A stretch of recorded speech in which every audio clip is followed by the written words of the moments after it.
We're back here talking all things chimneys and fireplaces because this is Gary from Century Chimney and he knows all about this stuff.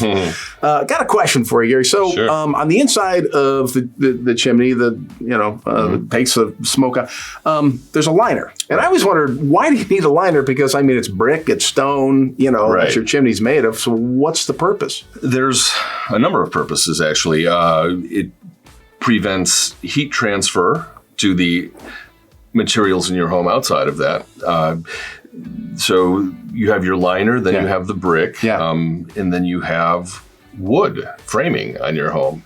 And there's a fancy word, it's called pyrolysis. All right. So if a lot of chimney fires, in fact, most of them get started not because of direct contact from the fire catching onto the wood as we would think it would, but because the heat from the fire dries the wood out so much, and then the heat transfer from your fireplace, which is extremely hot, actually catches the wood on fire just by heat, not by direct contact from the flame. So by actually going through that brick or that material? Right. So really you're saying the liner is helping in a little way keep that a little cooler. So right. Okay. All right. That makes some sense. So that's one of them. Another one is that it protects the masonry. So the brick masonry that you have above your smoke chamber that tapers into the flue tile, that the gases that come out of and the constant condensation and CO and everything else that's going up into the chimney.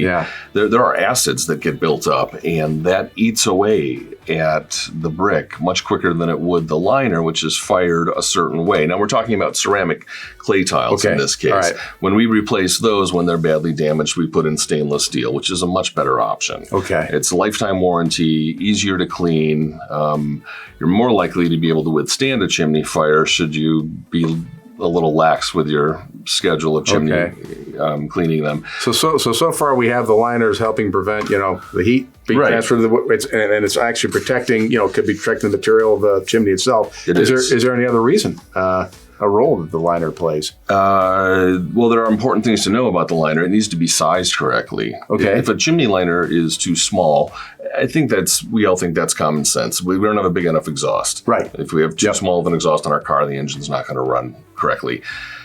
So the same thing happens with your chimney, whether it's too small or too big. It needs to be built within certain specifications. It has to be a certain height above the roof. Okay. And so all of these things are important.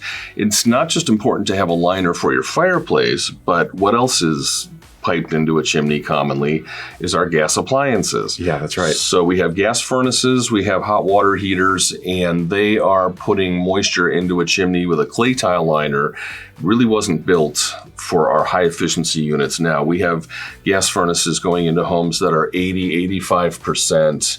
And there's so much moisture that builds up because there's a damper inside these new furnaces, and that shuts off the exhaust in between cycles and makes the furnaces much more efficient, saves money on our heating bills. It also lets the flue calm down or cool down quite a bit. Okay. So that rapid heating up and then cooling down, it's just constantly moist inside there. Okay. All right.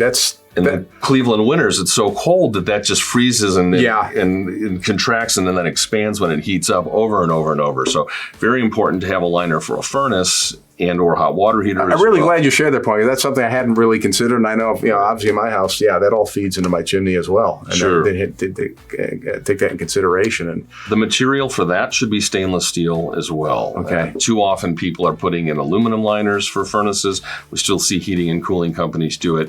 We pull aluminum liners out of chimneys that have them connected to the heating appliances. Sometimes they're only 5 years old and they're rotted and warped. Aluminum does not rust, it corrodes. So. I'm curious because I know you guys obviously when you do you clean chimneys and such, you can also do a visual inspection of the chimney. Do you ever find a chimney that has maybe aluminum and it just shouldn't? I mean, do you ever advise? Yeah, the aluminum ones, there's usually signs from the outside, moisture issues, and so that's when we can peek inside and look at the liner from up above. Yeah, in sure, that case. Sure, okay. And there are other times, most of the time, we do run a camera up inside of a masonry clay tile chimney But yeah, the aluminum liners are junk. Just don't put them in. Well, and I bet, folks watching here, maybe they have something, they may not even know you may not know what's in your chimney. So if you do have any concern about that or how your liners, how old it is and how it's looking right now, you might want to have these guys stop out, run a camera up, take a look. Obviously, I know your guys, they can spot if there are any other troubles or anything. These guys are great at keeping you safe, keeping your fireplace and your chimney operating at peak efficiency, and that's what you want. You want to get a lot of enjoyment out of your fireplace. So, centurychimney.com. If you're not there, stop by. We have more videos like this you can watch, and phone number's right there if you want to call these guys. So, take a look at it right now.